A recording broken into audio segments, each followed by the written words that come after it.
One day, Peter and John were going up to the temple at the hour of prayer at 3 o'clock in the afternoon. The ninth hour is how it would have been put, because hours in this setting were done from 6 a.m. forward. So if you ever see ninth hour, sixth hour, or third hour, just start with 6 a.m. and you'll nail it. And a man lame from birth was being carried in.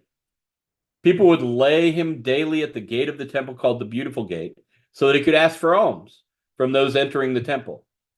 When he saw Peter and John about to go into the temple, he asked them for alms, and Peter looked intently at him, as did John, and said, "Look at us." And he fixed his attention on them, expecting to receive something from them. So far, I've got these steps and columns because we're in the temple area. Everything that we described in terms of fellowship and the breaking of bread and all of those practices of the Christians that we saw outlined at the end of chapter 2, all of those could be done without leaving each other's houses, except going to the temple, which became the public space for them.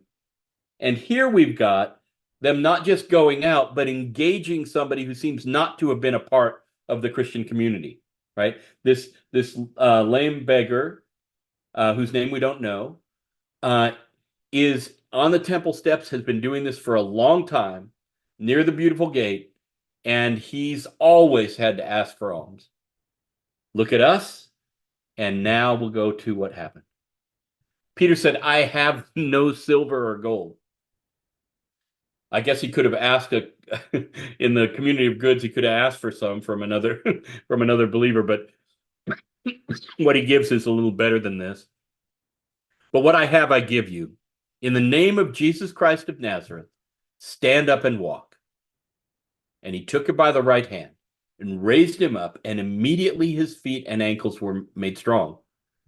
Jumping up, he stood and began to walk. And imagine that. I love the movie Secretariat, where the horse stands up for the first time. That's how I picture this. Just what would you do? What would it look like? It starts with a stumble, and he entered the temple with them, walking and leaping and praising God. One of those VBS lines, and songs are written with it in. But I want you to notice what's missing in the next one. All the people saw him walking and praising God, and they recognized him as the one who used to sit and ask for alms at the Beautiful Gate of the temple. Were they not seeing his leaping? Did that elude their eyes? That's always concerned me, that third piece they didn't seem to observe. But let me see if I can get there. We go. Um, and they recognized him as the one who used to sit and ask for alms at the Beautiful Gate of the temple, and they were filled with wonder and astonishment at what had happened to him. So, another spectacle. If the second chapter gave us the first spectacle, which was Pentecost and wind and rush and sound and flame, and then languages, this one is an act of kindness and of a form of rescue by Peter and John to this guy who has never walked before. So both draw attention, but this one looks a bit more like the ones Jesus used to do when they were walking around Galilee, right? And so if we're asking ourselves, how does this improvisation go? By the third chapter, Peter is confident enough to say, it seems like we're doing Jesus things. And so a guy says, "Give me alms," and Peter says, "I got something better," right? This seems to me imitative in a way, but also confident. And then once that happens, once he has done this miracle, the people around are filled with wonder and astonishment. And then they all gather, and I haven't got the connecting tissue here because we don't have time. But they all gather to Peter, and of course, Peter has learned I can speak in front of people, and so he quotes and he does an intro, but then he says, "Moses said, 'The Lord your God will raise up for you from your own people a prophet like me. You must listen to whatever he tells you.'" And it will be that everyone who does not listen to that prophet will be utterly rooted out of the people. And all the prophets, as many as have spoken, from Samuel and those after him, also predicted these days.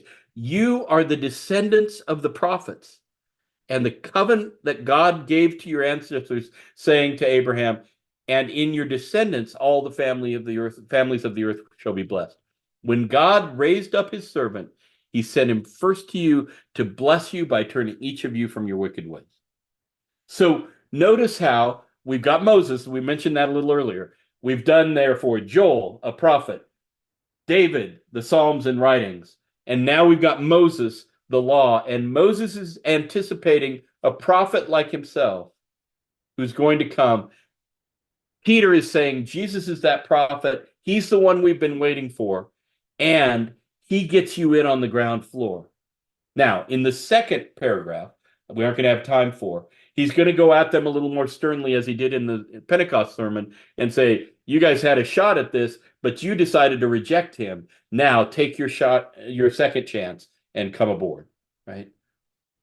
But again, we have spectacle followed by, well, I've got a captive audience.